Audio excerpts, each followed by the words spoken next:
running. All right. We're at the park right now. Oh, Oh, nice. All right, nice. so Mm-hmm. we're live on YouTube now, and it is 4:20, so we're gonna go live on the other. Um, so we're gonna go through a few things. We're gonna I gotta go through some sponsors, and then from there we'll get into the conversation with you guys. Cool. Sounds good. All right. Awesome, awesome. Let me know if this is too loud, but I'll play the song.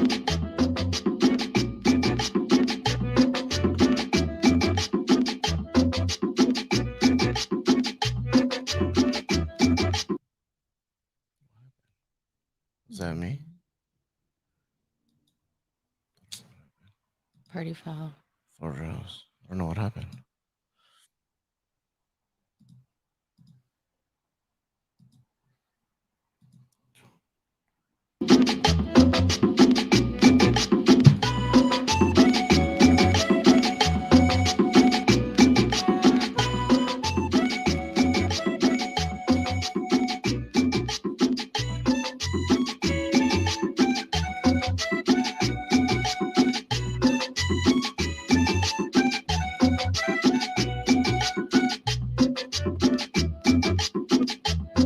We're gonna let this rock for a bit while we get started.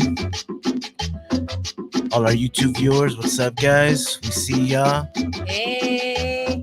If you guys are listening in through the TGN Latinx station or Good News Net Radio Network, make sure to check us out in the chat line. We'll be checking you guys out as well.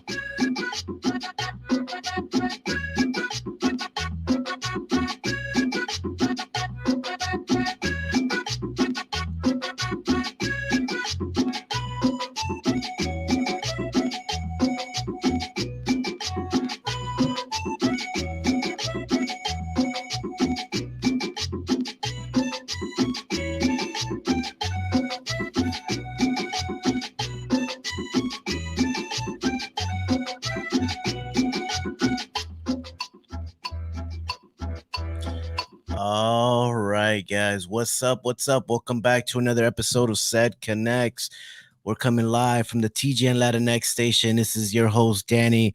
And for our listeners that's been rocking with us for a while, we have a special guest, special co-host in the building. We have Julia that's back. What's up, Julia? Hey.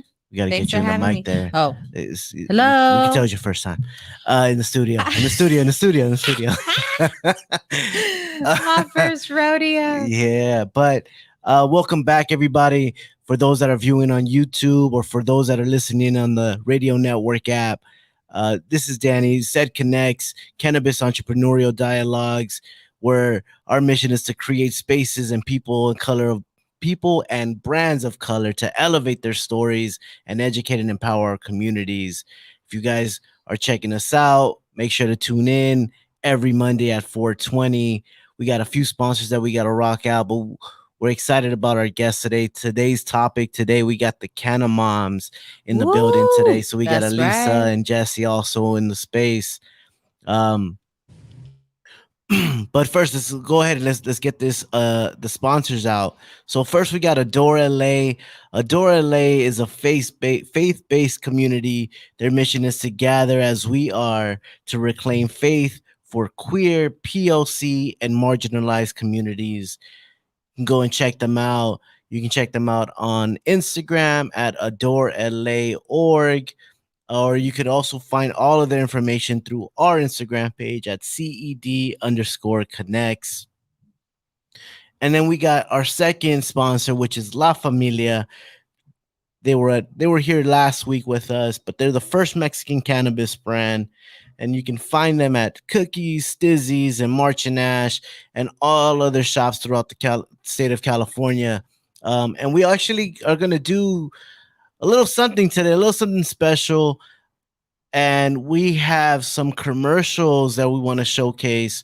And so we're going to go ahead and bring that to you guys right now. So for those that are viewing on YouTube, you guys are going to get a special view of our first commercial that we have to offer, and let us know what you guys think. All right.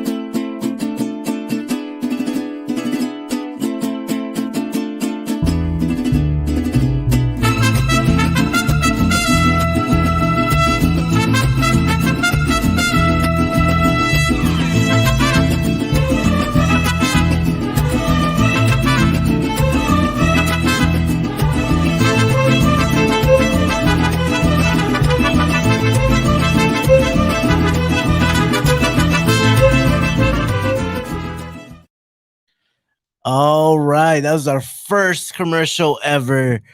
Hopefully, you guys enjoyed that. For those that are watching, though, if you guys want a commercial break, hit us up on the DMs and we can see how we can make that happen for you guys. But moving forward, we want to go ahead and we want to bring on to the stage Elisa Espinosa and Jesse Alvarez. You ladies there? Yes, hello. How are you guys? What's Hey, up? fam. Hello, Hey, hey. hello. Hey, Jesse. So, for our listeners that are listening, we got them coming in all the way from San Francisco and from Oakland. So, if you guys are actually viewing this, you're going to see their pictures up on the screen there. So, we're doing our first virtual interview. So, we're really excited to have you guys here. So, thank you guys for spending your time with us Thank you, ladies. Absolutely. Thank you for having us. for sure. So happy to be here. Thank you for having us. Yeah, I've been wanting to have you on the show, Jesse, for a minute. So, I'm glad you're finally here. And for those of you that have been listening to us before we went radio presence, we did interview Elisa um, podcast style already. So y'all are going to be hearing a little bit about her again if y'all heard it before, because these are some very, very special ladies. Absolutely. So let's get started for our listeners. We're gonna bring it back and we want to find out a little bit more about our guests. So Jesse, talk to us about a little bit about where you're from and your upbringing. Yeah, for sure. So, I'm Jessie Alvarez, born and raised in San Francisco in the Hunters Point Bayview district.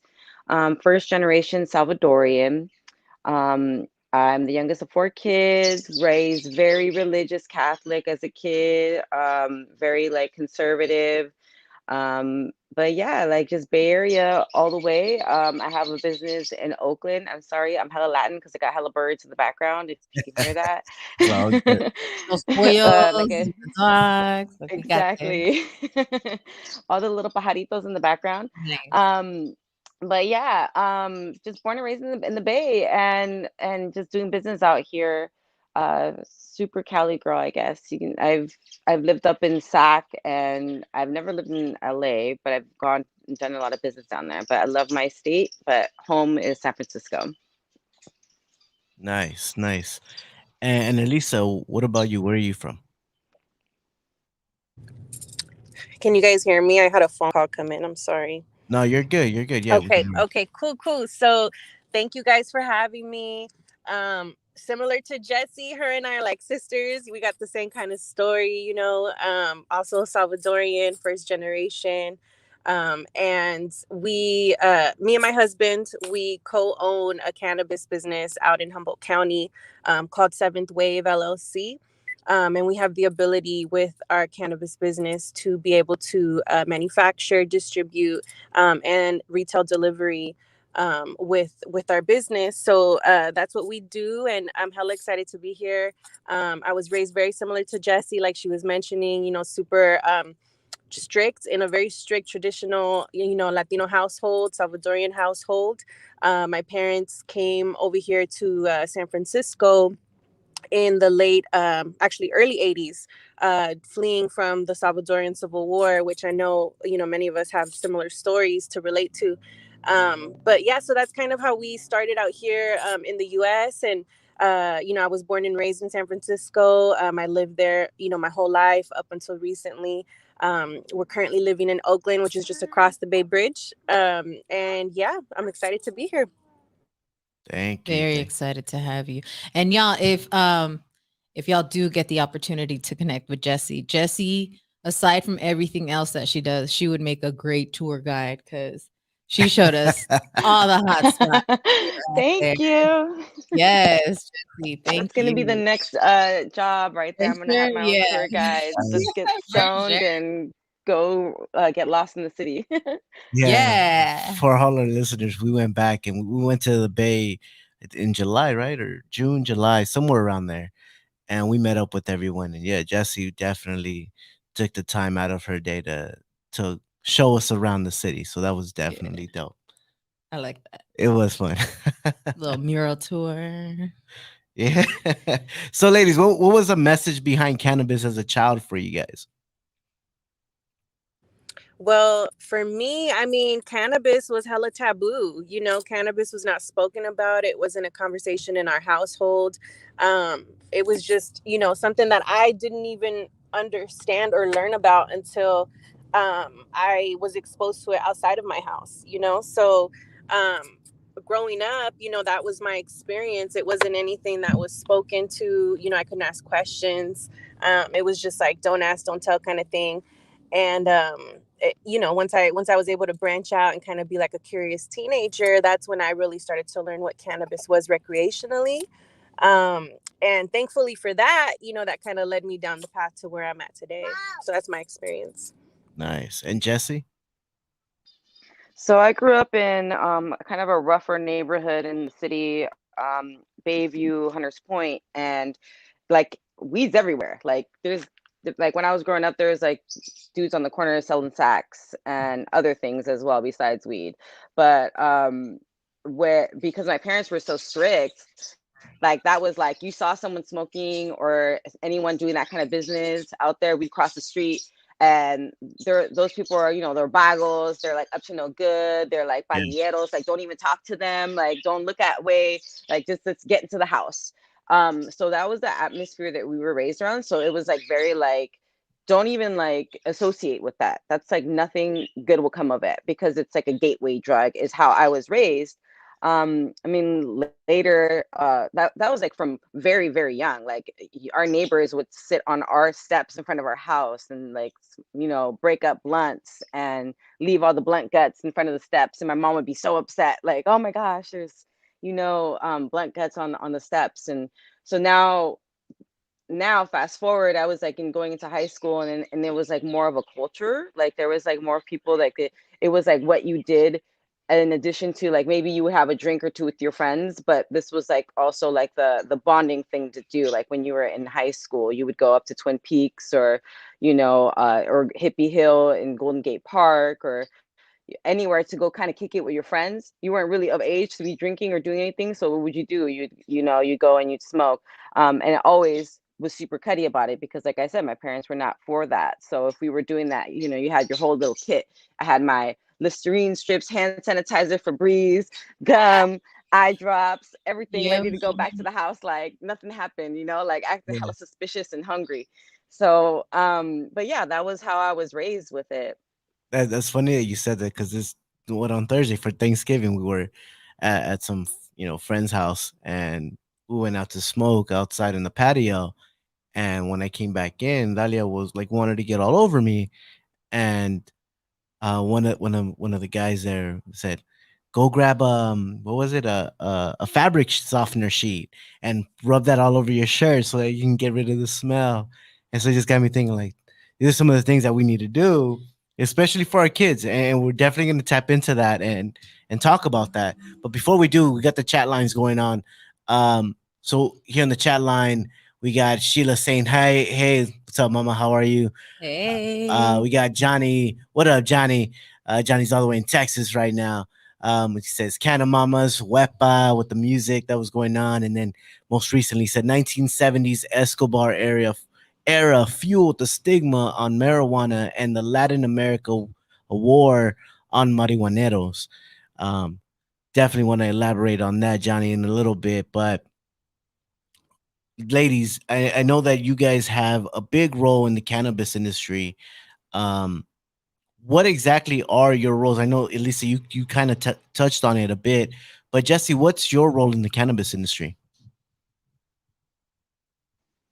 So we have a family business. It's me and my brother that we started out more professionally together. I started out my career right out of high school, but it was not very professional, and it was always like kind of like a side job, and kind of like this is would be so cool if I could make it into a career, but I never thought it was going to be reality. I started out as a trimmer.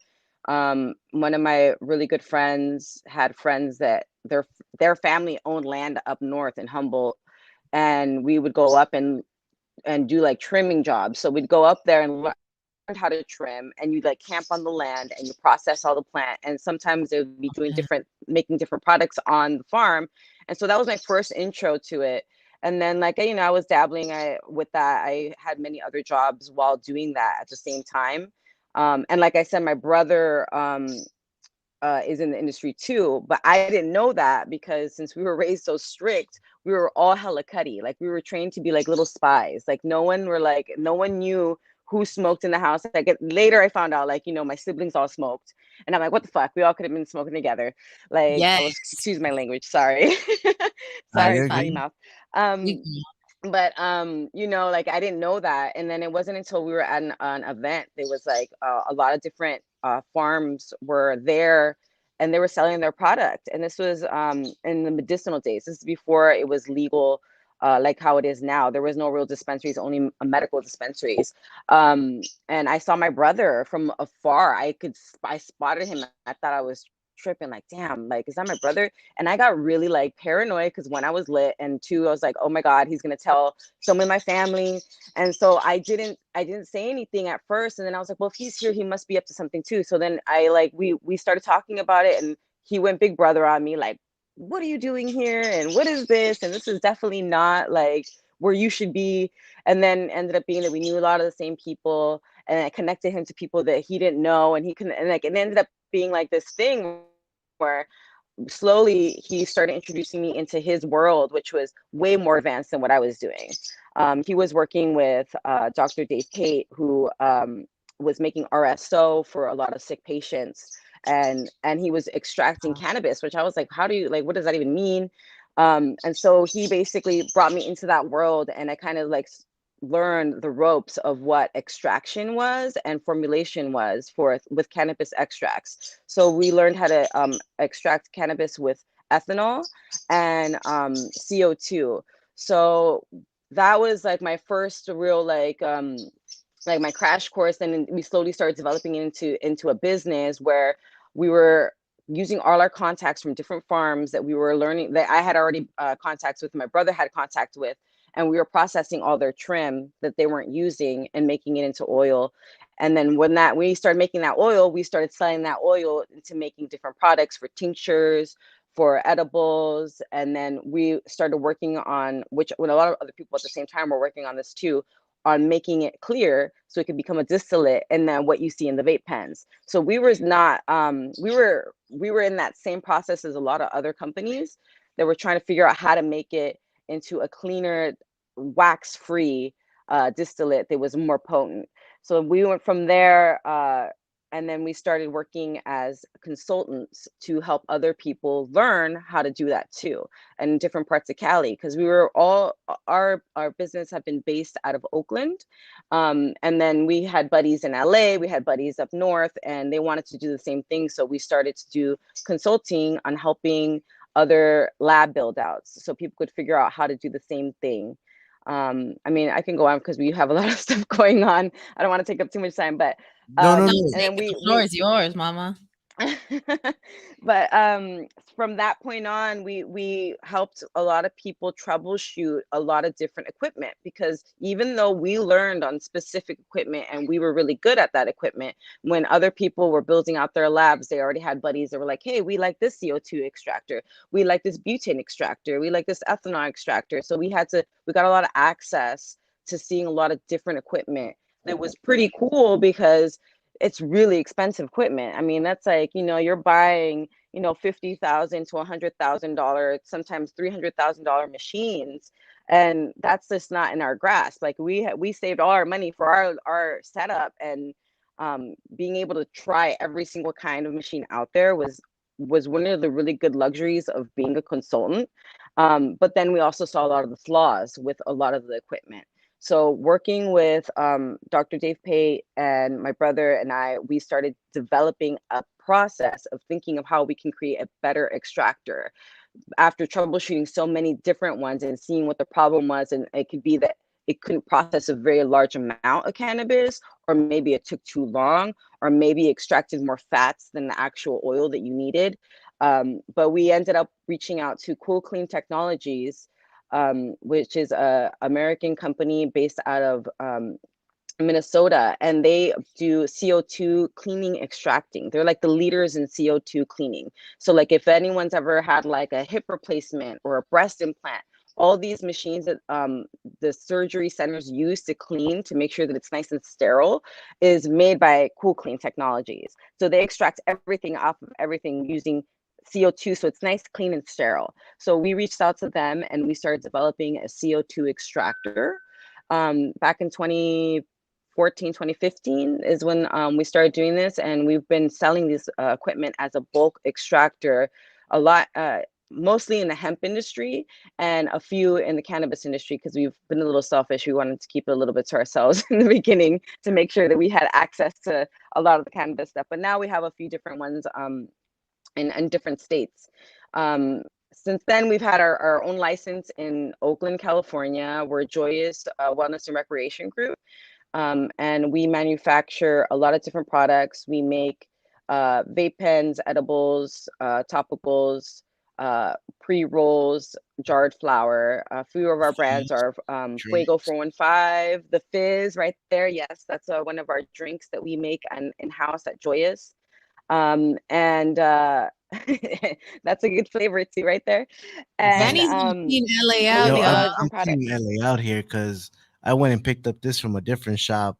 I got strawberry here, and this strawberry is really good. He's getting all them first time discounts Yeah, I'm because he's going going to to I'm, all these I'm going shops. across to every single dispensary, getting the first time buyer discounts and just unloading on that. I bought like 6 bottles That's today. great. Thank you for the support. That's Yeah, and beautiful. we got But the yeah, so we've been, quickies too.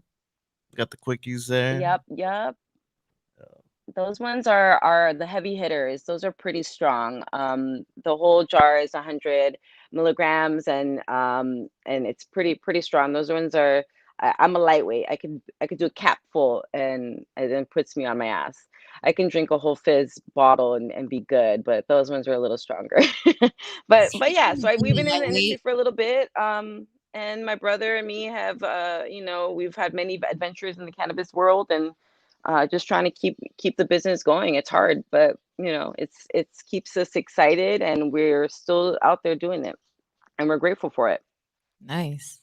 You were gonna say, speaking about lightweight. Yeah. Speaking of being lightweights, what is your what are your preferences, ladies, as far as indulging? Go ahead, Jesse. Oh, You have I love my vape pens. I formulate my own all the time. I'm working with a lot of different cannabis terpenes right now, then making different flavors. I think that's like kind of like my go-to always is vape pens. But I mean, you can't go wrong with just like a joint and or a glass pipe. Is, that used to be my go-to. I had a little kit with my glass pipe. It was my little one hitter. Yeah, for me, I think I would definitely say it's just, classic joints. And then when I like to indulge and, kind of really like to get the experience, I like doing the volcano. I remember doing that when I was What's the uh, volcano? the volcano. It's like Yeah. a vaporizer Okay. that it's basically like this little contraption that looks like a little volcano. And you when you turn it on, it fills up this bag filled of vapor, and you put like the flour kind of grounded up in there, so when it burns, that whole bag is filled of vapor, and then you basically just hit it from the bag. So it's real cool because that was like maybe the first time I think I ever tried doing anything like other than joints, taking it when I was Yeah. younger, and it had me on my ass. And I was like, okay, I could fuck with this, like it's nice, it's a nice way to just kind of consume and indulge here and there. yeah. And so Yeah. at least The tell us Pax about. the Pax Vapor is amazing portable version of that. That's like my also in my bag at all times. Oh, those packs. I remember when we were out there, Samir had the where he had he was packing the flour in the little. Yeah, that's the packs. Oh, that's the You packs in grind there. up your Okay. flour, and it's essentially like the portable version of what Elisa's talking about. It just doesn't have the bag, so you're just hitting it straight from like you're hitting it like a vape pen, but it's ground up flour. So it's really nice because it has settings where you can like change it so you can taste more of the terpene profile. So it's really nice if you have some really good flour and you want to taste all the terpenes in there. Like it's really good. So that one's a nice one, but um I think it's just hard to be like out smelling like weed sometimes now. I feel like it's a little bit different now that I'm a mom because I used to be able to like not give And a we're fuck definitely if I gonna get smelled like into it, that but now part. I'm like, Yeah, but well, we're yeah, that definitely, was like my it's still less stinky though. The packs is still less stinky than smoking a joint, but still. yeah, for sure, and we'll get into the the um the stigmas behind mothers and consuming. But I wanted to get back into a question.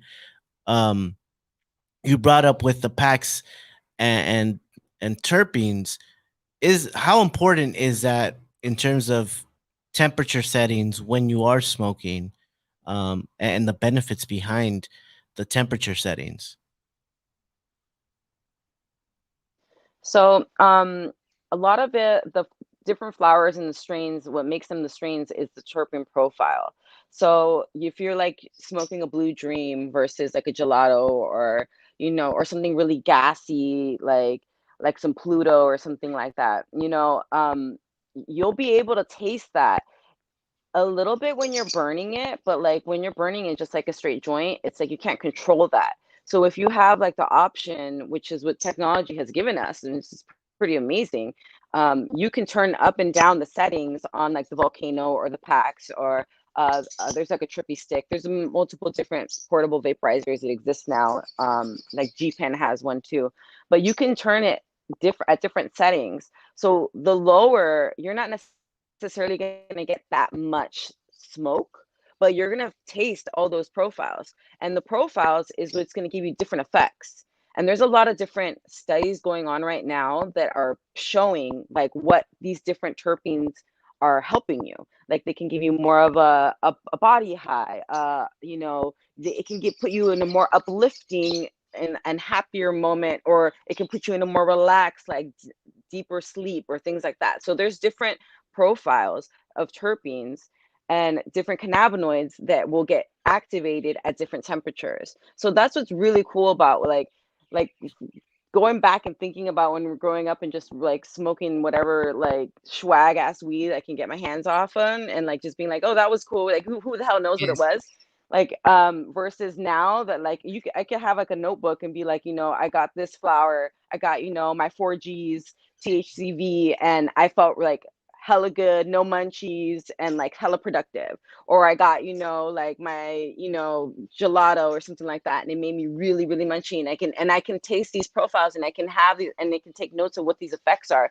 Versus, before you didn't know any of that stuff. That's like the era we're living in. It's almost a little bit too much information sometimes because then people get really hung up on it. But yeah, it's pretty cool if you're into it. For sure, for sure. Thank you for elaborating on that. And it's obvious that you know what you're talking about, right? You have the experience in the field. And that was something that we did want to bring up and ask about. You ladies are in positions of power and management in cannabis, and you are women, right? Can you elaborate on some of the experiences that you've had, walking into boardrooms, walking into spaces? You have all this information under your belt. You have all this vast knowledge, but because you present a certain way or because they saw something walk in the space, they get it. I don't know. They make their judgment calls. There's definitely, I would say, you hit it on the nail. Like people make judgments just based off of how you look and you being a woman. For me, personally, I remember when we first started pumping out our first brand 4Gs. It's a 4 gram eighth flower, and when we first started, having these meetings with dispensary owners and buyers and trying to just meet with different people to put ourselves on, it was really difficult for me. I would say because I felt like people automatically just kind of assumed that I had no clue what I was talking about, that because I was a woman, because I was young, it was different. Whereas my husband, he would walk into the same room with the same people and get a completely different reaction, And so it's interesting because I saw that pretty early on, into the legal cannabis industry, and we had to kind of shift the way we worked, you know what I mean? Just because we needed to make business, we needed to make sales, and so we couldn't really afford to have a meeting go sour because of the simple demographic of me being a woman, and being Latina. And so now that we are where we are and we've grown and we've landed certain deals and stuff, the dynamics have shifted. My husband has taken more of a back seat while I've gone ahead and taken the reins and just kind of led the ship, and it's working for us, and people are now like really respecting it. But it was really difficult, and I'm not gonna lie and say, what I mean, like that it was easy or that it didn't phase me, because it did 100%. And I think just being courageous enough to kind of get over that hump and just doing it, really, it was hard at first, but now, like, it's empowered me. It's made me feel stronger to the point where now I feel like I'm confident enough to start my own brand, and just continue showing that to not only my daughter, but any other women in the industry or people who are thinking about getting in the industry. So that's my story. And can we talk a little bit about what you're dabbling in, Elisa, or is that for future? No, well, we could talk about it. Yeah, for sure. So, in 2022, so about a month away, we're going to go ahead and launch our first, women owned brand for Seventh Wave, which will be my brand. We are going to hit the concentrate market. And I don't want to say, exactly what the brand is yet, because we haven't officially announced it. We are calling it Juicy Dabs. And so the idea of it is basically just kind of empowering women, but also just in general, like empowering that feeling of feeling sexy, and what comes with that. And so I was just talking about this to my sister earlier, that we I think cannabis has been so suppressed for years and years and years, and women have been suppressed for years and years and years, and it was a no-brainer for me to want to bring those two together, and also add the component of freely expressing yourself sexually, you know what I mean, and feeling confident in that way. For me, when I consume cannabis, like, I feel like I am my most confident in that moment, you know what I mean? And so it's a whole experience that I kind of want to throw out there, and I want to like support and have women feel empowered enough to learn and continue, learning more about cannabis and different ways to consume. There is so much education that needs to be put out, and I really want to be able to tackle that with the brand, and kind of normalize it just a little bit more. That deserves another round of applause. I love that. No, I'm not right now that you were speaking Yes, I love it. and you're sharing on how you feel you're sexiest. For me, when I indulge, like so many like guards just like go down, right? So that Yes. allows me to like just be myself and just come as I am, and just not come in with all these like anxieties or whatever it is that's going on in Right. my head, right? So yeah, that is No, the absolutely. And I think like we have been so conditioned, everybody has, right? But like for me, because I could speak about me being a person who identifies as a woman, like I do feel like I have gone through life having to conform, you know what I mean, to societal norms. Cannabis has gone through that same experience, and it was something that I felt like, there, it's a no-brainer, you know what I mean? Cannabis does make you feel good. Like it makes you feel, just relaxed enough to enjoy certain experiences a little bit more, right? And so I really want to push just, being able to empower people through my products. Like once you take a little hit of Juicy Dabs, it makes you feel grown and sexy. You want to just chill with your boo. So that's kind of the vibe I'm going for. Let me go through these chat lines real quick. We got Carlos Martinez here. Saludos, Danny and Julia. What's up? What's up? Hey, Um, fam. we got Sheila, got my mom there saying, are those only for business or do they have home use? I'm assuming that's for the cool technology. Um, we got Johnny going in as well. I can't get enough. Can't get into it through the phone, but I'd love to elaborate on that. I love you guys. You guys are awesome. Oh, thank you, Johnny, for the Thank you. love. Thank you. Lotus, dile no a opresión. That's And right, Lotus. that's right. And then yes to sexual Sexual expression. expression. Johnny, yes, as well. And PTSD goes out the door that Yes, way. Johnny. Thank you for sharing that. Mental health, all of that, everything, it all ties in. It's all, we embody all of that. Yeah. Um, So, Jesse, what about you? Like, what experiences have you encountered or dealt with in your leadership and management role? I mean, as far as like intimately in our own company, I've been very fortunate that everyone and our team has been very supportive of me. Even though I am the only woman on the team, everyone is very like chill. But when we go to trade shows to sell some of the equipment that we help manufacture, and like people come up to our booth and then they ask me like, oh well, who can I talk to that knows about this? And I'm just like like Me. you're right I'm talking right to here. here. me, this Yeah. is me. And then sometimes I'm just like, fuck it, like, here, let me just pass this guy to somebody else because I just don't have the patience. Like, there are moments where I just feel like so defeated about it, like I don't have the energy. And that's happened a lot at trade shows. We do every year, we're at MJ BizCon, and guaranteed at least once a day, if not more, will someone try and be like, well, who's the person that I can speak to who's actually run one of these machines? And I'm like, I am the person that runs the machine. I am the extractor. I'm the one that does the physical work. But, they see, a 5'2" Latina, and, and it's Vegas. So I'm dressed up and probably got my fake eyelashes on because I'm doing the most when I'm in Vegas. I And they're probably appreciate As like, it. you yeah, this should girl is be. not doing that. That's not how I am at work, but when I'm in Vegas, that's different. So I Right. mean, honestly, yeah, there's that. I've been, and similarly like how Elisa has had that experience in business meetings where um it's like, me and my brother walk in and they assume that because I'm also the younger sister, that it's like my input, it's like I'm the assistant of some sort. Like when they're asking technical questions, yeah, my brother knows the answers to it, but the person who's physically doing it on the regular basis is me.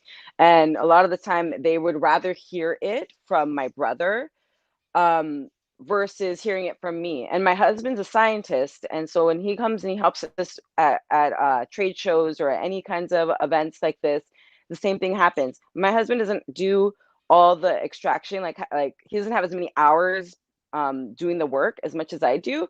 But because he's a scientist, because he's a man, then therefore when he says it, it's like, oh, now it's real. Even though I literally just said, may have said the same facts just a few seconds prior, it's now real because someone else, it's a dude, said it, and it sucks. But I some of it is like, I'm grateful that cannabis is so welcoming to women. In the bigger picture, if you look at the big picture, where there's a lot of women owned cannabis business. I didn't Yes. know that until recently, how many there were. We're expanding. There's a lot of like women leadership, and you can't say that about all industries. So we're fortunate in that, but we could do more. There could be better scenarios, and people could, there's still that stigma that people will look at you like, okay, yeah, like they hired you because you're here to attract people to the booth, and Right. you don't really know what's up. So I mean, it sucks, but I mean, I've worked in so many other industries where that's happened, and if not worse. Um, but so it's not like I'm like saying it's okay, but I think that there's progress being made, and it just gotta, like, there's every now and then there's a pendejo that comes along that does some shit that you're just like, what the hell? Yeah. Why aren't you taking me seriously? But sometimes it's their loss, because then I don't have the patience for it, and I'm not going to share my knowledge with someone like that. Right. Right. And you definitely have a wealth of knowledge. For sure. Yeah. One of the questions that just came in for the so I guess the question was on those CO2 extractors that you were talking about earlier, Jesse. Is that only commercial use, or is there a way for consumers to also be able to take advantage of being able to extract their own cannabis? Is that something that you've heard of or out in the market that you know of? Yeah, there are machines and equipment for home use.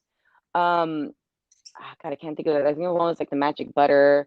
I think the other one's Levo, but we don't do that. We are industrial bulk. so we're doing like every single run is from 100 to 300 pounds of biomass going into the machine. So it's definitely not for home use. Right. Requires a lot of power. But there are some.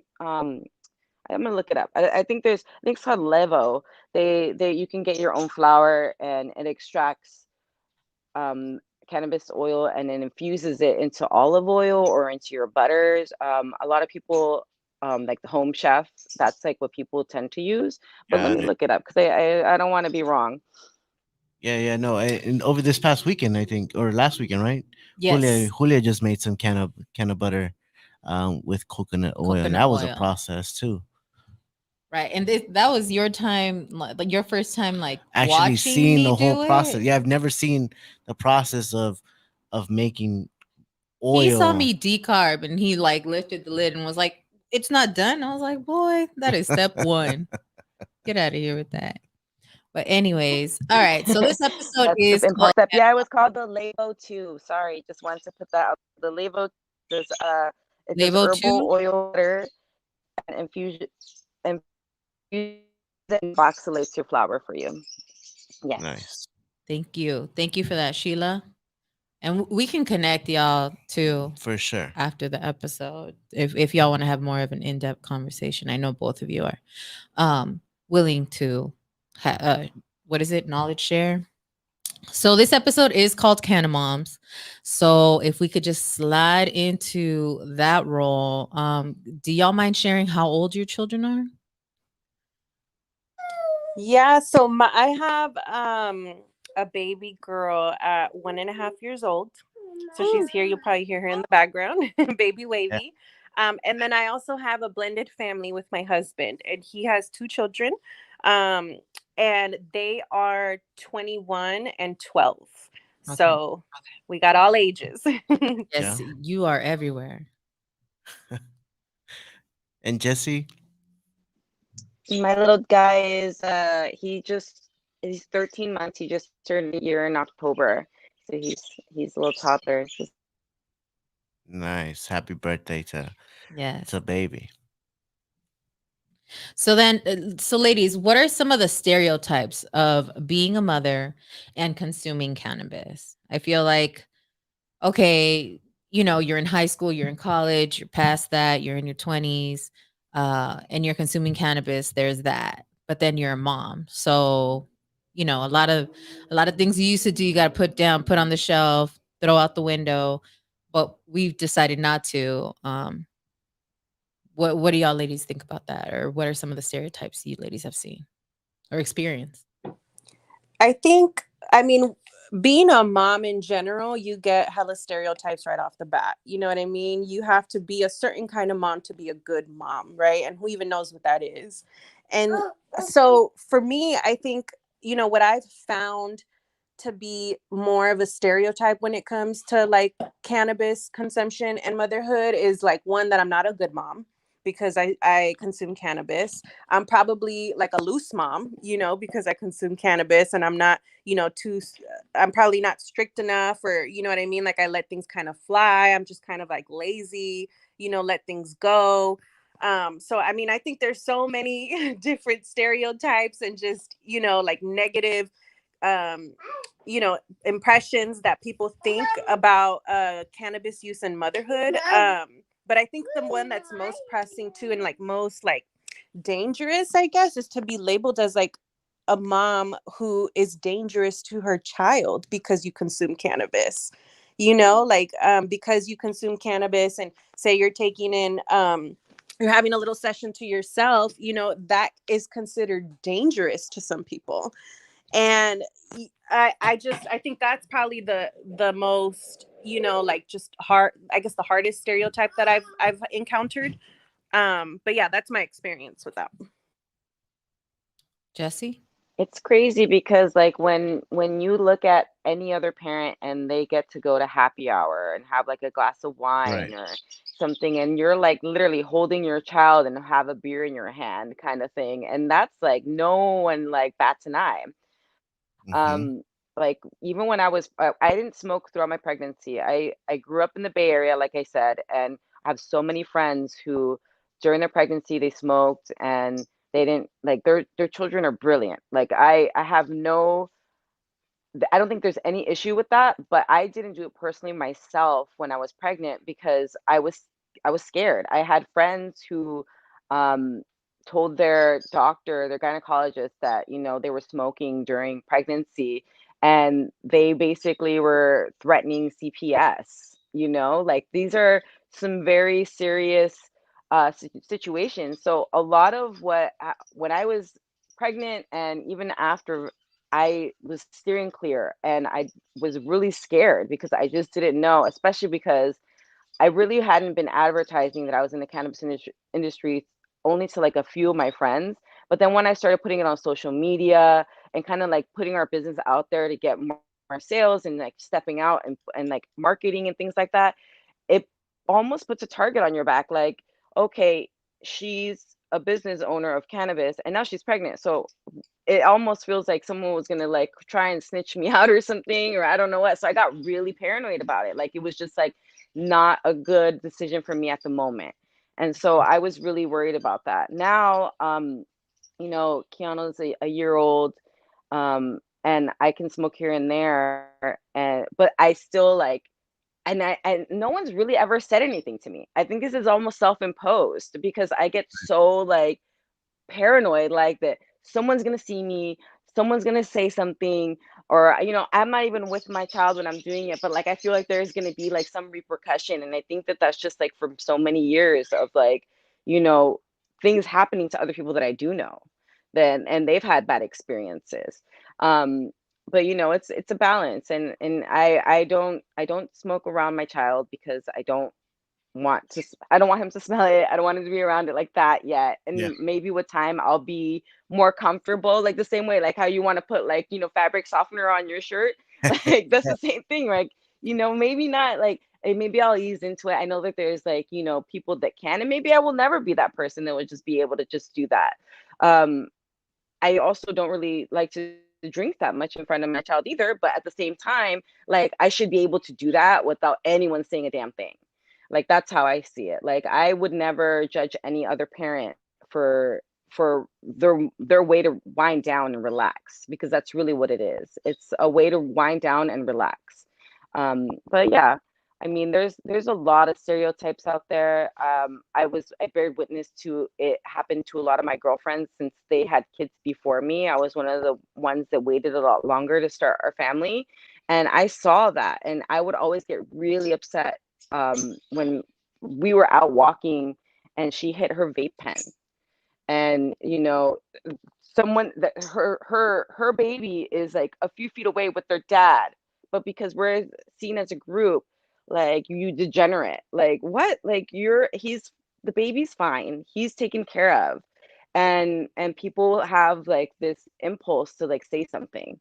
um and it's also just lack of knowledge. There's that stigma. People don't get it. They don't understand it. They bulk all of cannabis together with like hard drugs. So it's just that at some point I try and be forgiving in the fact that people are just not that educated on it yet. I dedicated my life to becoming educated on cannabis. So I try my best when I can is to help people understand there's a lot of medicinal benefits to this. And the same way you can have your glass of wine is the same way as if I want to take a hit off my vape pen or off my a pipe or whatever. But definitely, yeah, it's been a weird balance right now, especially I think we lost that last piece there. Um, but Julia, what about you? What are your what stereotypes have you experienced as a Canna mom? Oh, I feel like I mentioned in the beginning, people that knew me maybe had an expectation of like, okay, now you're done with that chapter of your life, right? Because now you're gonna be a mom. And I was like, okay, but is Danny done with that chapter in his life? Because ain't no one saying nothing about Danny. You know? I imposed myself. Yeah. I stopped myself. That's hella real, Julia. That's how I feel about Timo. Because with him, it's so like, it doesn't matter. That's who he is. That's what he does.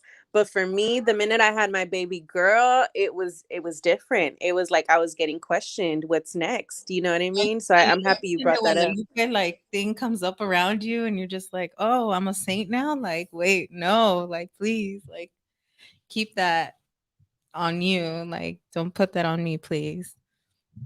So I think that was one of the things. And then yeah, like smelling like it, I feel like that's my own personal preference or Yeah. my own personal like reservation. I love the smell of flower, like fresh flower. I think it smells so beautiful.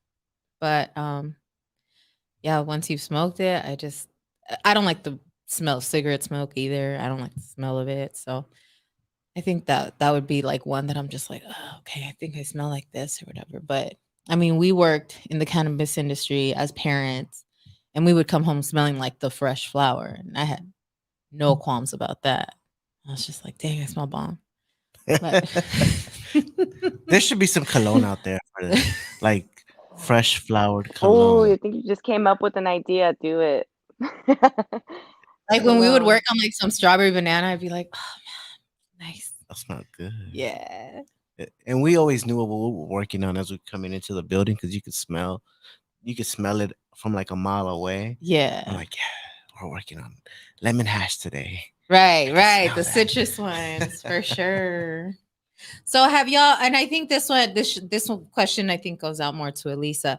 You have the older children.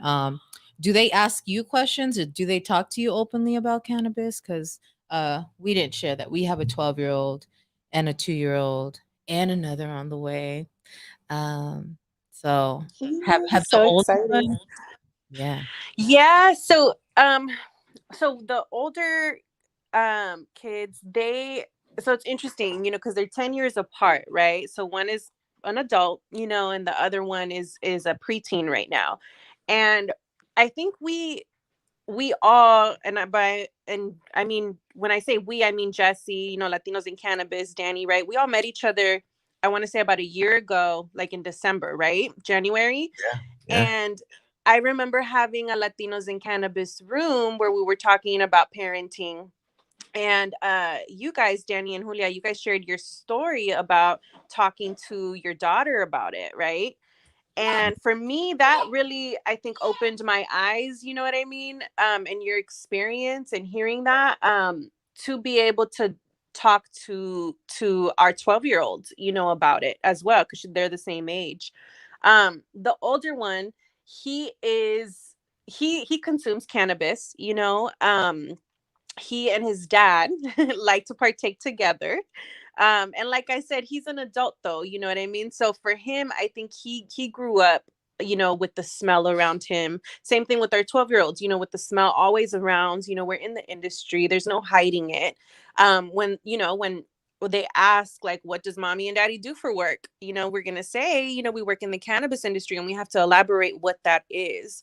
And so I think for us, like, taking the approach of it being a medicinal plant, it being an herb, it being something that helps our bodies, and learning about what our endocannabinoid system is and what it needs and how to nourish it. With a lot of, as much as we can find, like, sources, scholarly sources, is kind of the approach that we have taken. With our 12-year-old, when she became a little bit more curious into what we were doing, and understood what cannabis was, it wasn't like, this like big old announcement that we kind of had to do to her. She kind of like already knew, and then we just confirmed it.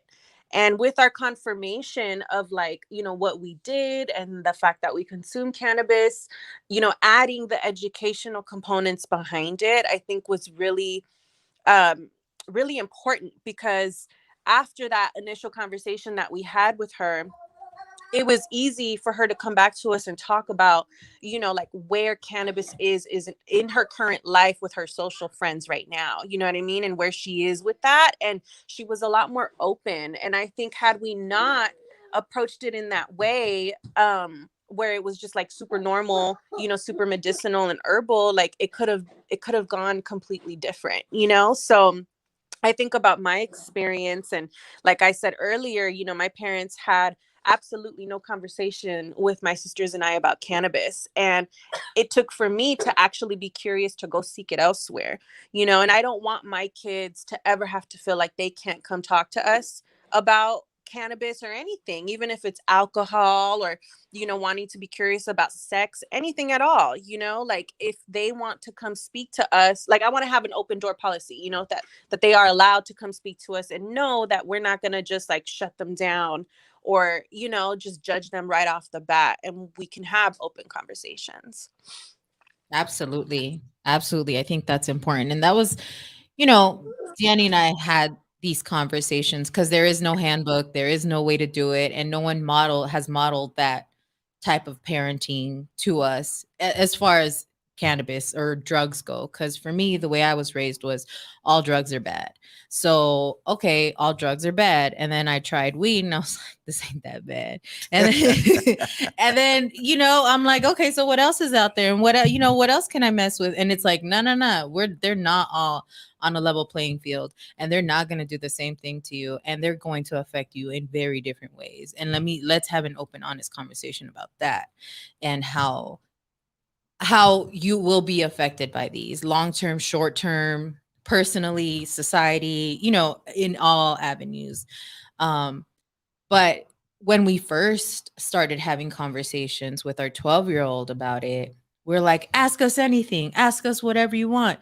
But then we're like, she doesn't know what to ask, right? Like, she doesn't have, oh, well, riddle me this, like, what's better, what hybrid, or, sativa, indica, tell me the different strains or whatever. Like, she doesn't know where to come from. So a lot of her original questions were more like, when'd you do it? Yeah. Who did you do it with? Who exposed you to it? Yeah. Just trying to hear like what our experiences were with it. And that was another one that stumped us. We were like, way older than you. I didn't do it till I was 18. But then it's No, like, now for sure. we need to have these honest like open, honest streams of dialogue and conversation with each other. So that's been something that we've worked on together too. Like sometimes we'll look at, or she'll share something, like she'll overshare, and like I could hear the knot in Danny's throat, like gulp, and I'm like, bro, like hold it in, come on, like poker face, because she's doing what we're asking her to do. Yeah. She's sharing like her experiences with us.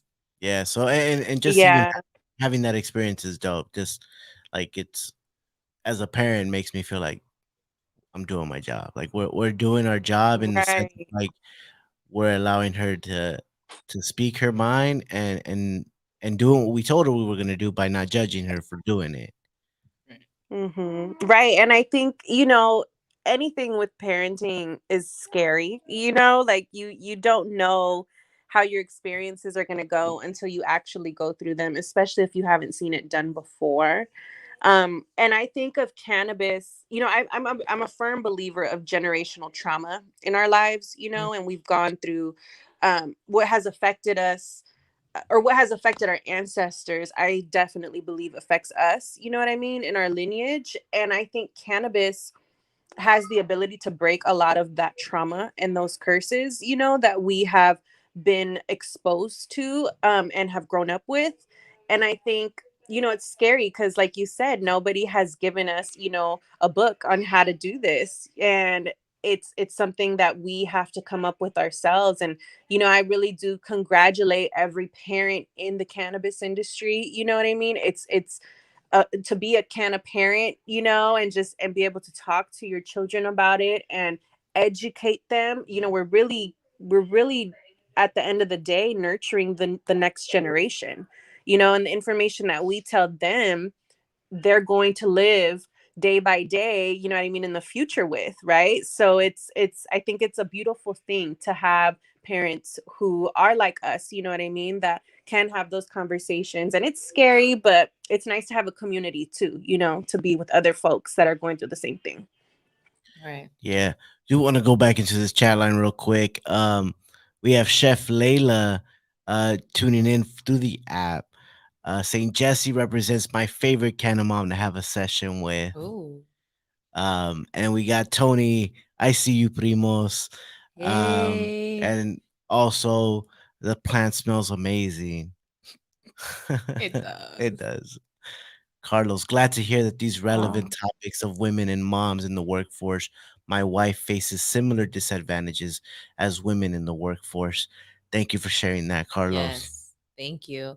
Yeah, it doesn't happen in one field, or it happens across a lot of fields, and we are definitely like it, I don't even like to say glass ceiling or whatever, but we're definitely breaking through spaces and creating spaces for our children and for the next generations and for the next league of women that are coming through. And you got brains, beauty, brawn, you got it all. Come through and just add to this, bring more to the table. We, So we thank also you. got Brenda here. Also, Julia, you're a great addition to the program.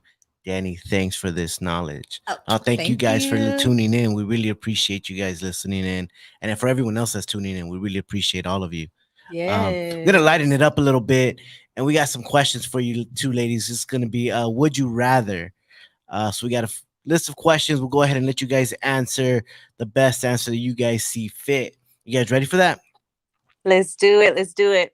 All right. So all right. first, I'm down. would you guys rather Would you be? ladies? Oh, I'm sorry. Would you ladies rather be a genius to know everything or be amazed at every activity you try? Be amazed by every activity I try. I feel like that's how I live my Yeah, life. same. I feel like for me on this one, okay, so I picked this question. But on this, like, I remember when my 2-year-old was like way younger and she was like in awe of bubbles. And I remember laying down with her and looking up at the bubbles, and I was like, dang, bubbles are awesome. Like, like you're right. To be the like the mindset of a child and look at everything like that, that's beautiful, It is. like I wish we could keep that as adults, and unfortunately the world sucks in that way. but Right. but Yeah. it would be so nice, and I take that over being smart any other day. Right. All right. All right. Next one. I Would you? literally just had this conversation with Samir. Oh yeah. And how'd No, that just go? saying the same thing that me and Samir just had that conversation because Keanu is just like super into like just discovering all kinds of stuff and he's Yeah. so amazed. I'm just like, oh my God, to everything. I was like, it's beautiful. So And definitely. sometimes we're like, come on, we gotta go. Hurry up. But then you're like, dang, like that is a pretty flower. Hold up, let me go smell it too.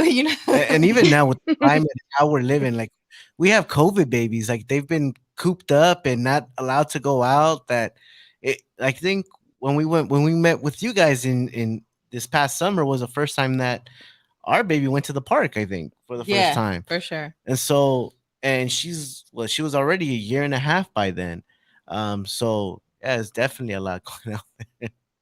All right, next. Next question, go ahead. Would you rather go to the past to meet your ancestors or go to the future to meet your great great grandchildren? Ooh, that one's hard. Oh, I think that's hard because I want to immediately say past, but Mm-hmm. that would be dope to go to the future. Like initially, I would say like off top first reaction, I'd say go to the past because I would love to see like my family in El Salvador and how everything was over there because I don't have any real reference of that. That would be like amazing. But the future, I mean, shit. I mean, that's fucking tight too. I don't know. That's a hard one. That's hard. I can't pick. That one is hard. I would Yeah. say though I would choose the past only because I believe that we have had past lives. That's my personal belief. So I would want to see what my past lives were, with those ancestors. So that's Mhm. what I would choose. Nice. Mm. All We right. carry them with us, Yeah. mamas. Next one. Would you rather know how you'll die or when you'll die? Neither. That's hard. She said no. I'm good. I'm straight. Oh, Damn. I think I'd rather know how. Know how? She's like, I ain't taking a shower. I ain't getting wet no more. I already Yeah. know. I That's guess hella I morbid I though. think I think I would want to know when, because then I would be able to plan till that day. You know what I mean? Right. Okay. I don't like that question. All right. Would you rather have a terrible boss and a great job, or a great boss and a terrible job? I think a great boss and a terrible job, because the I boss think really sets up that a environment. Okay. Go ahead. Jesse? Go ahead, Jesse. I think I would want a great job and a terrible boss because I could Okay. make the most of that situation. At least Carlos I says, think I've wow. had that situation. That was my question. All right. Next question. Bagels or donuts? Donuts. Donuts for days. I had donuts at my wedding, donuts for my birthday, donuts Oh, wow. forever. Nice. Okay. Flour or concentrates? So I think me Concentrate. like, yeah, I was gonna say concentrate. I was gonna say I think me like maybe a year ago would have chose flour, but now concentrate. Timo got you on that Puffco too, huh? I know. Hey, we got to put each other up on game. All All right. right. Universal respect or unlimited power? Respect. Respect. All right. All right. Now, this is the last one here. It's it's not really a would you rather, but share something about yourself that you wish your children knew. And I'll tell you right now, Julia wishes that Dalia knew she was hilarious. I really do. I really do. So much good comedy gets lost on that child right now. That's a hard one. So share something about me that I wish my baby knew, Yep. like Yeah. right now. Yep. Yep. I would say how much I love her, I guess. Hmm.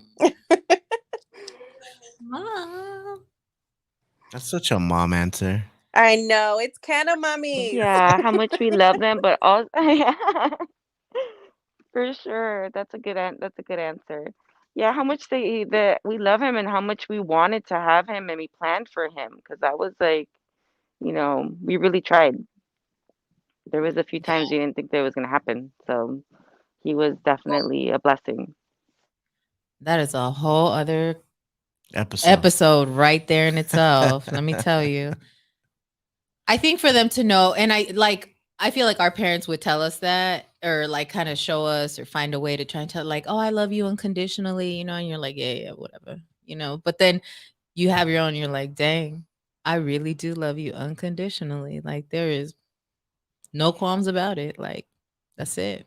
Yeah, I was just talking to my sister about this earlier that really there's no preparation for motherhood. Even when you're pregnant and you go through that whole experience of your pregnancy, you still will not understand until that day that you deliver and have that baby. You know what I mean? It's crazy. And once that happens, it's just your instincts take over, and it is what it is. Like it changes your world.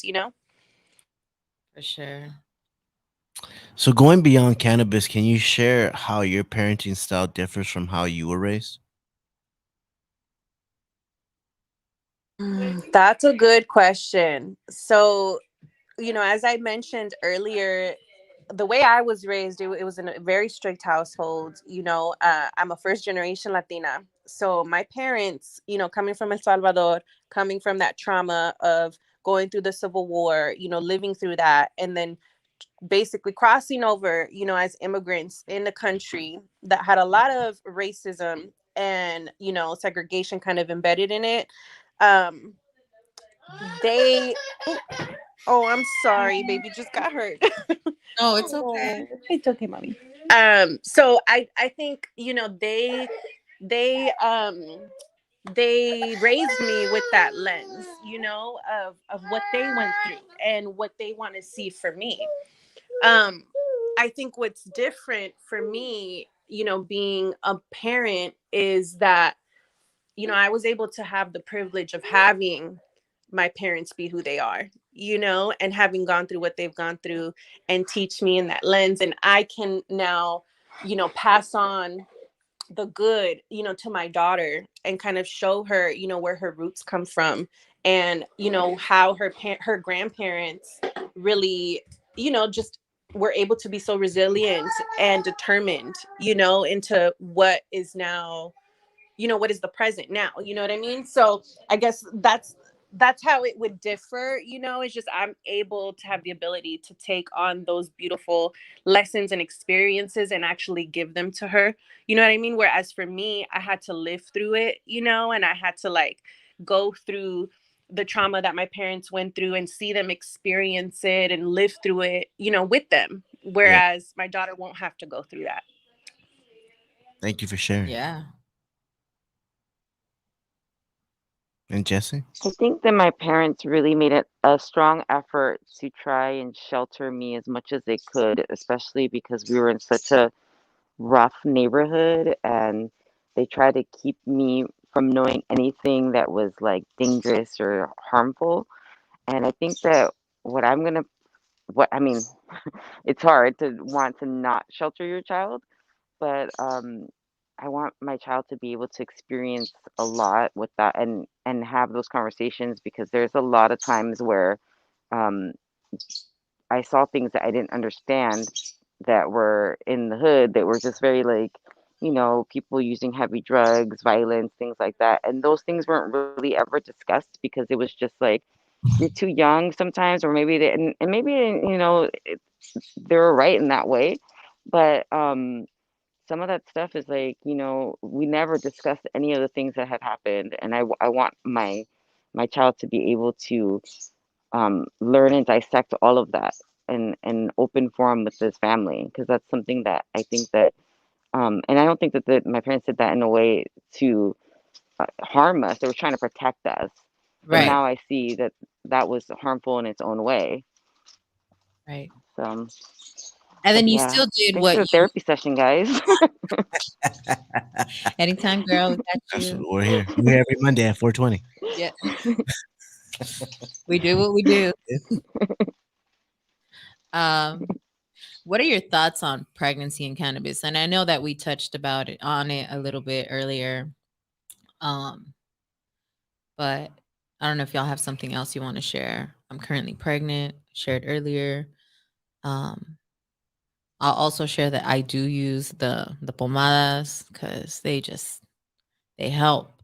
They just help and they work. And How do you use the pomadas? uh my buddy over here, show him the magic hands. Show him that magic my hands. Right here. My He's like, lower let me put myself on. Look at these hands. um yeah, he just like on my lower back when when I, at the end of the day, I had my baby just sitting on my sciatic nerve like at month 4, and so he would just kind of help me through that and help me manage a lot of that pain because when you're living with pain, you're living with frustration and things that like probably won't set you off normally or wouldn't like make you flustered or make you feel some type of way. They're doing it now, right? And you see it the way you like snap at your child or you snap at your partner or your family, whatever, and you're just sitting there like simmer down. But I'm using that to help myself. But I absolutely agree with what y'all were sharing earlier. When I do go, like when I've gone to my doctor's appointments, I'm like, can I share? Should I share? Should I not say anything? Like, nah, I don't want to get caught up in anything crazy, because I, I want to have my back rubbed and not smell like Bengay, like, all right, whatever, like, just keep it to myself. So, any thoughts? That's a real question. I mean, you know, similar to kind of what Jessie was saying earlier, when she was pregnant, I had the same kind of experience as well, where I didn't say or use, you know, any cannabis throughout my pregnancy. And I think, you know, the doctors, you know, do say don't use it, right? But you also don't have any scientific backing as to why, you know. I know when I had the baby, and I was breastfeeding, you know, I was told not to consume cannabis, but I went through some real serious postpartum depression, Mm. you know? And so with going through postpartum, I had to decide at one point, you know, like what works for me in this moment. You know what I mean? Like, is it to be, you know, really just like a terrible mom in the sense of like being in a bad mood, not able to get up, not able to nurture my daughter, you know what I mean? Or should I take care of myself? And I know cannabis can help me to alleviate some of the stress that I'm feeling so that I can come back as a better mom, you know? And, you know, when I made that decision, I'm happy I did, you know what I mean? And I speak about that all the time because had I not made that decision, I don't know where I'd be right now, you know? And I think, you know, when you're pregnant, it's hard because it's like, again, there's stereotypes even for pregnant women, you know what I mean? And how you should be taking care of your womb while you're pregnant, right? And I think, you know, at the end of the day, like what there hasn't been anything that has proven cannabis to be harmful. You know what I mean? And if it can provide you a bit of relief, like if it were me, I would, you know, just kind of keep that in mind, you know, if Right. that's going to help me to be able to continue my journey and my pregnancy, you know? And it's a long journey. Sure It's is. definitely a We long on that journey. downhill though. We on that We, downhill. we, we're almost there. We're almost there. Baby's coming in March. Do you We guys have names picked out yet? we got a few. We got a few on the Got fence. maybes. We Yeah, got we some got some maybes. maybes. Okay. Um, so do we want to announce? We're gonna put it out in the live now. So we have Rosemary as one. What's the other? The other one was The other one, he says, what's the other one like? Oh, I can't remember I because can't that's remember. not the one he That's not the likes. one I like. Yeah, What's the other one though? it's Lily Rose. Oh, So we Lily want to do Rose. flower. So we're going flower. Uh, That's cute. I like Lily. That's a cute name. It just doesn't roll off the tongue right. Lily Rose, like Mary Jane, rolls off a lot smoother than Lily Rose. At least for me, it's gonna be hard for me to call my Well, daughter out like Lily Rose. Doesn't sound right. Lily what's crazy? Rose.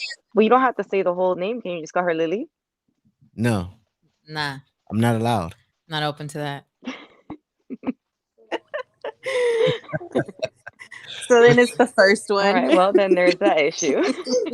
Thank you. I guess we got. Deductive reasoning will lead us to wherever we're going. Well, I mean, if a random name just jumped, like flower name jumps well, out at me, I still got a few months to go. well. Here's the other thing. If baby is born in February, I want Violet. If but only if baby is born in February. I'm due March 16th. So So we'll see. we'll see. Wait, but why violet? Because that's another flower, and then um the color purple, and that's the birth. That's the color of February as well. Purple. So it just kind of Oh, all aligns gotcha. itself. Got it. Got it. Well, we'll see. I'm We excited. shall see. I just realized, Jesse, we didn't get a chance to hear your response for the pregnancy and cannabis thoughts. I'm curious to know from your point of view.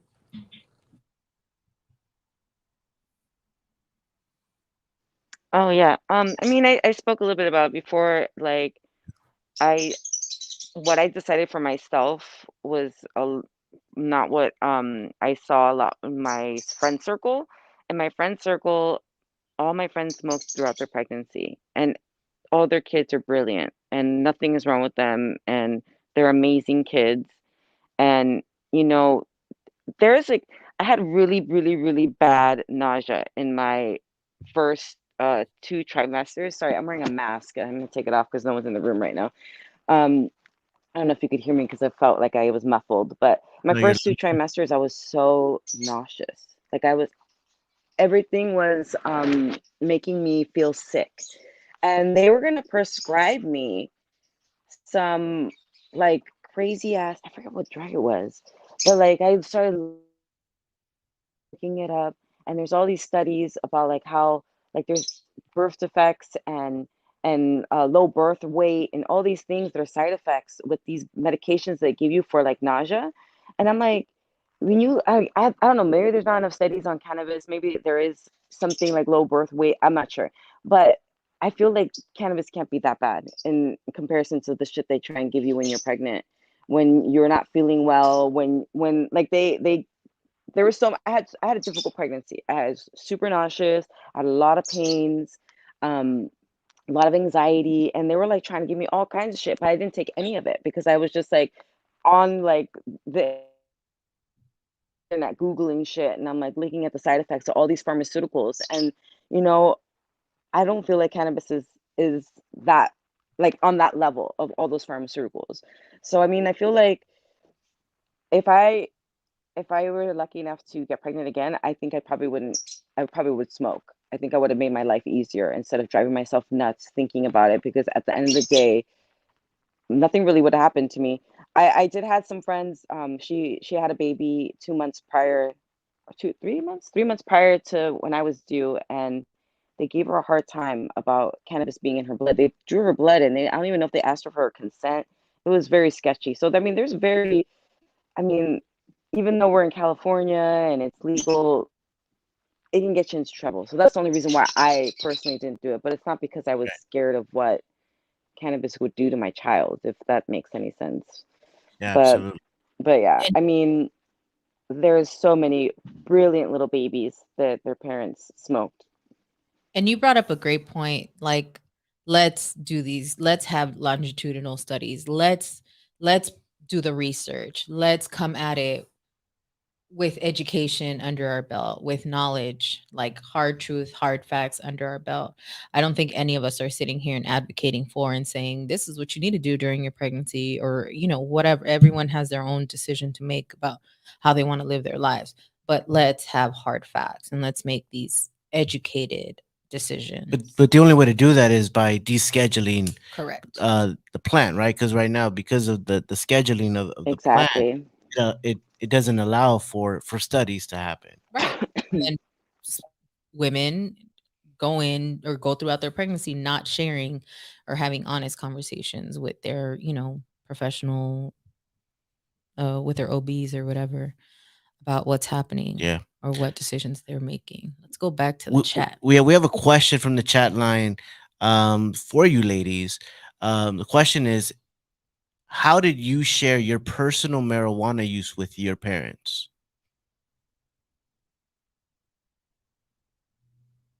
That's a loaded question.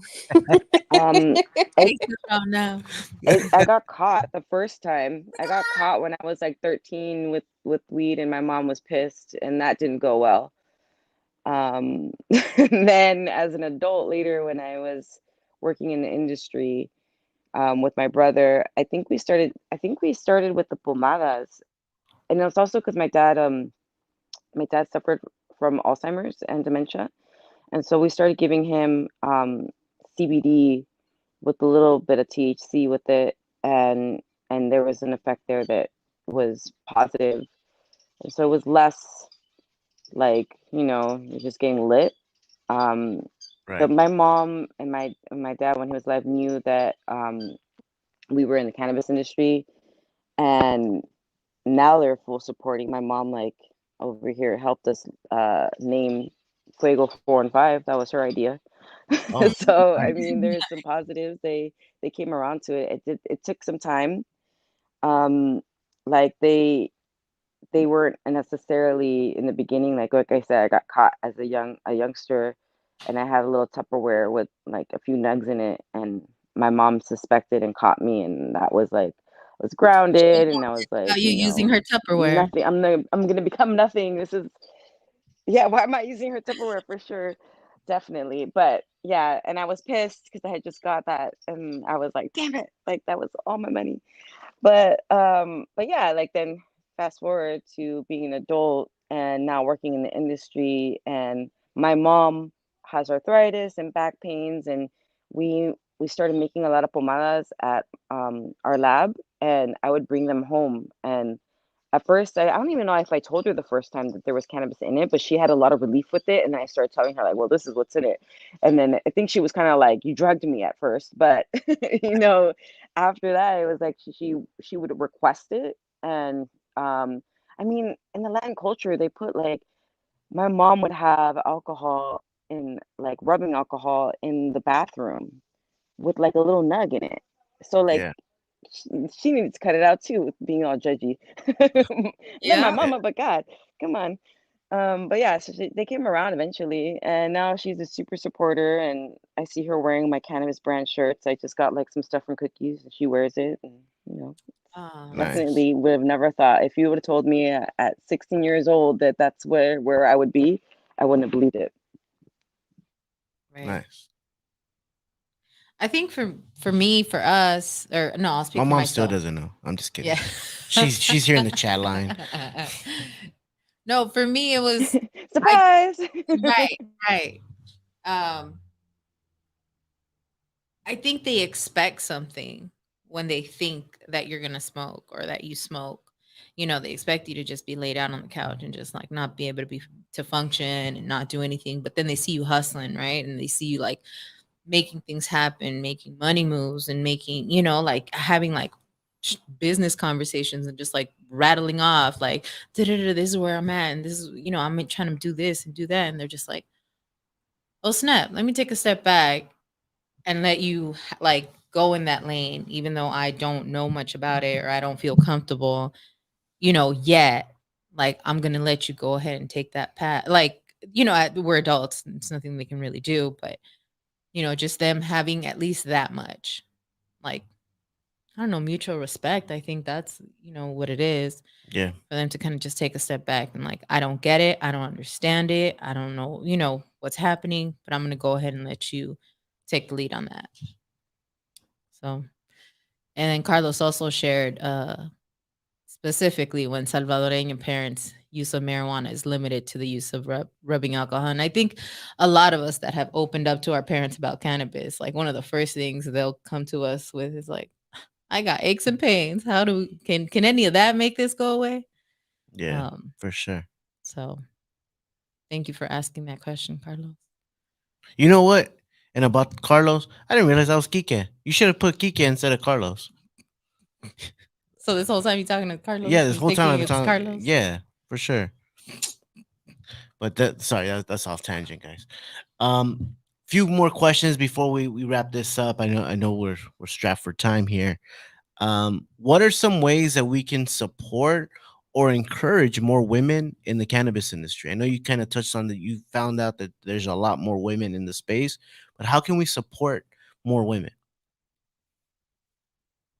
I definitely think it's, as a consumer, if you are consuming cannabis on any level, whether it's, flower topical for health and wellness or just to get high, it doesn't matter. I think it's your responsibility as a consumer to do your research on what you're purchasing, whether it be, in the dispensaries or outside of the dispensaries, right? Like doing research on where you are getting your product from and who actually, is curating that product. There's a lot, like Jesse mentioned, there's a lot of women in the industry. There's a lot of women brands, women owned brands that are out there in the industry of all kinds. You know what I mean? Like there's flour, there's eights that you can buy, there's joints, there's topicals, there's edibles, that are made and curated from women. And so I think, if you want to support women, definitely, what I mean, do your research and find out who actually manufactured or distributed the brand, or where that brand and that product actually comes from, what farm, and it's as simple as doing that, and finding the product that you resonate with, and you're supporting women. Yeah, for Yes. sure. Oh, we're supporting Oh yeah, with our shirts too, we're supporting Miss Kindness. Miss Miss Kindness Kindness. with her t-shirts. Our shirts here say, well, mine says, "Can a dad have a light?" And then Mine says, Julia's "Can a is, mom have get a light?" "Can a So mom get a light?" Yeah. So, there are well, That's different good. ways to support. You don't necessarily have to consume, or like there are so many different avenues that people take. and throughout my tour on dispensaries trying to find the fizz here in LA, they'll like try to refer me to like other drinks, and I'm like, nah, I don't want that because the fizz. I don't know if you know, but this is made by one of the top Latinas in the industry, and they're like, wait, a Latina makes this. So Right. this is like, so she makes this. I'm like, yeah, you guys don't know, and they're like, no, we didn't know, but now that we know, we're gonna start pushing it more. So, um, every different dispensary I go to that they try to push like either the Keef drinks or Right any other on. drink. I'm like, no, no, no. I'm looking for the fizz and only the fizz. If you don't got it, call me when you got it, and I leave. Right on. That's dope. I mean, yeah, dispensaries are actually, I mean, in the Bay Area, they even have like little shelves that highlight like equity brands or woman-owned brands, and Yes. like that's now becoming more of a popular thing. I've been seeing it, and it's not like in every dispensary, but it's starting to become a trend, and I'm hoping that more dispensaries adopt that because it really does help the consumer make an educated decision on what they're purchasing. There's I mean, yeah, it's hard to sometimes, do your research when you're in the store. You're like, damn, I just want something right now, and I don't know what. But Yeah, ask your bud tenders. A lot of the time, the bud tenders they really know what's up. They have firsthand knowledge. They talk to the suppliers that come in, and they know what's going on a lot of the time. So I would say if you want to support more women, more Latinos, whatever demographic, I would ask your bud tender and maybe even suggest to your favorite dispensary that maybe they should highlight that because people are interested in that. For sure. last question. What are some projects that you guys have that you're working on that we should be looking out for? Well, Lisa shared her I know juice. Lisa shared her new dab um, brand, but you guys got anything else that's coming down the pipeline? So we definitely like want to continue working on our 4G's product line, and just expanding it to more dispensaries. Right now we're sold across Stizzies, but we want to go ahead and start Stizzies and Gorilla RX, sorry. But right now we want to go ahead and, work on just trying to get that into a lot more dispensaries this year. We want to do juicy dabs like I mentioned earlier, and we do have a few things coming up that I don't think I can actually say yet.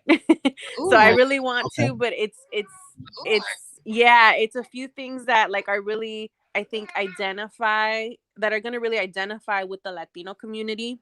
So I'm excited to announce it when they're ready. I would encourage everybody to just follow us on IG, Seventh Wave CA, and we'll announce it on there when we're ready. But for sure within the new year we're gonna, build up our repertoire a little bit with our products. And then we also have brands that we manufacture for and distribute for, which all of them are Latino brands as well. So we have a topical, Paul Wells Cannabis Cosmetics topical.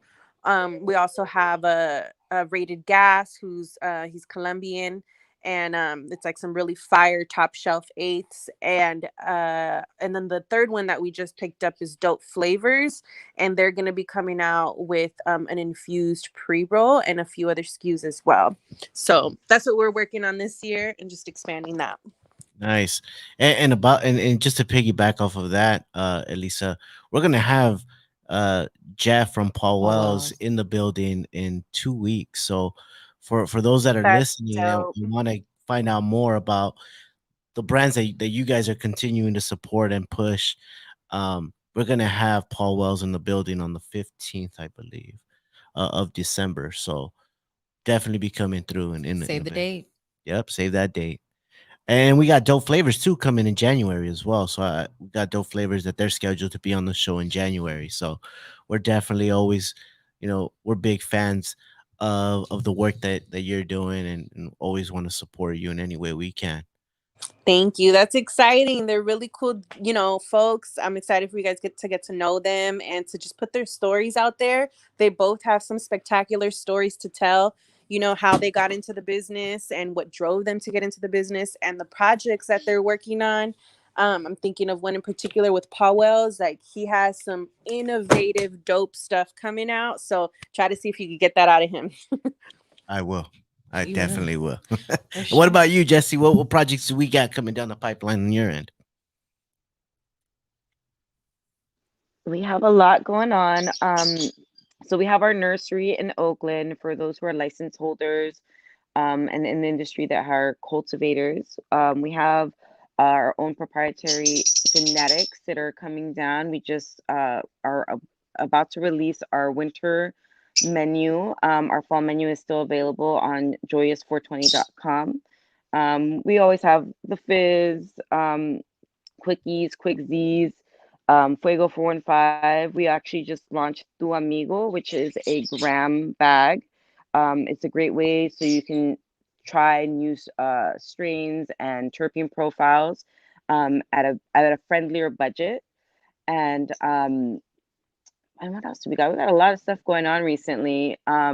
We have a dispensary that we're opening up in Fairfield that we're actually really excited about, in Fairfield, California. So that is coming soon. And when we have our opening date, I can't wait to share that with you guys. Yeah, we can't What wait to hear else? about it. Um, and we have our topicals are coming back out on the market again because I had a little bit of a hiatus. I had stopped making it for a little bit, and we're gonna start doing that again, which is Mama J, which is a lot of pomadas, different essential oils that are gonna help for all that sciatic pain you got, girl. I got you. I'm gonna have to send you some. There you go. That's Yes, all big the up. formulation I was using when I was pregnant too. And what else? I mean, we have a lot of stuff going on, but you can check out what we're doing on our website at joyous420.com. I've kind of been taking a break a little bit from IG, but I'm gonna start getting back on there and posting up some stuff. But yeah, our websites are best spot to check us out. Perfect. Thank you, Great. moms, for making time to meet with us, have this chat with us. I know we have busy, hectic lives. We're everywhere and nowhere at once, but thank you for being here because Yeah, I it, definitely want to thank you, ladies, as well, for just taking that time and away from the babies and even having the babies in the space. I think that hearing the babies in the background made this episode that much more special because we are talking about parents, kind of parents, and so to have the children in the background, I think that added that extra the cherry on top for sure. Thank you guys for having us. It was fun. I'm glad to, have spent some time with you guys and check in. It's always a pleasure checking in with y'all, with Jesse. Good to hear from you. And, hopefully we can come back. I'd love to come back, and have another episode, whenever you guys are willing. yeah, Yeah. Always, you guys are always welcome to come in, and now that we know that we can do this virtually, done deal. Done deal. Let's do it. Let's do it. So we're Yeah, gonna we'll close do out. a catch up, and so we can on new projects. But thank you so much for having us. I really, really appreciate it. yeah, no, And I'm so excited to see what is coming up with you guys. I can't wait for the baby. Yeah, yeah, we're excited too. I'm excited. I know I don't show it that much, but I'm excited. But all right, we're gonna close out here, guys. For everyone listening again, thank you guys for tuning in to another episode of Said Connects. We record live every Monday at 4:20, live from the TGN Latinx station, and also listening in through the Good News Radio app. Make sure to download the app if you haven't done so already, or if you're viewing us on YouTube, make sure to subscribe to our YouTube channel or to the TGN Latinx channel so you can get updated on all our episodes, and you'll get you'll get those notifications on when we're live. But again, we're live every Monday at 4:20 p.m. Pacific Standard Time. make sure to follow us at said CED connects on Instagram and Facebook. Our episodes will stream on Spotify and Apple every Wednesday. Jump in, jump in. I thought you We're were doing going. double dutch right Oh, here. okay, my bad, my bad. We want to give a special shout out to our social equity sponsors. That's Seventh Wave, 4Gs, and Elisa's here. Then we Woo heard woo. we heard a lot about that. Also, Joyous 420 with Jesse and Fuego 415. And then we also want to give a special thanks to Bianca Star Agency as our other social equity sponsor. Um, Also, one of the other sponsors that we didn't bring up earlier, but is Grassdoor. We have Grassdoor Delivery as another sponsor. If you want to go ahead and have your cannabis delivered to you, go ahead and check out grassdoor.com and use said connects at checkout, and you'll receive 20% off your first 3 deliveries. Again, that's grassdoor.com, and you use said connect, CED connects at checkout, and you'll receive 20% off your first 3 deliveries. Again, thank you, ladies, for joining us. Yes, We really thank you. appreciate you for coming through. You guys have any last words? All right. Huh? All right. Well, with that No, being, we're good. The baby was like losing it a little bit, but I just no, wanted to you're, say again, thank you guys for having us. I appreciate it. And, I had fun, and everybody have a good night and have a great week. yeah. Yes. Thank you. Thank you. All right. Well, with that being said, we'll see everyone next week. Thank you guys for tuning in. All right. YouTube gets that extra That extra extra time love. with us. But let's see. Let me see. I'm gonna end this broadcast. All right, YouTube viewers. We'll see you guys next week. All right. Thank you so much for tuning in. It was nice to see some family. Let's see. And broadcast. There we go.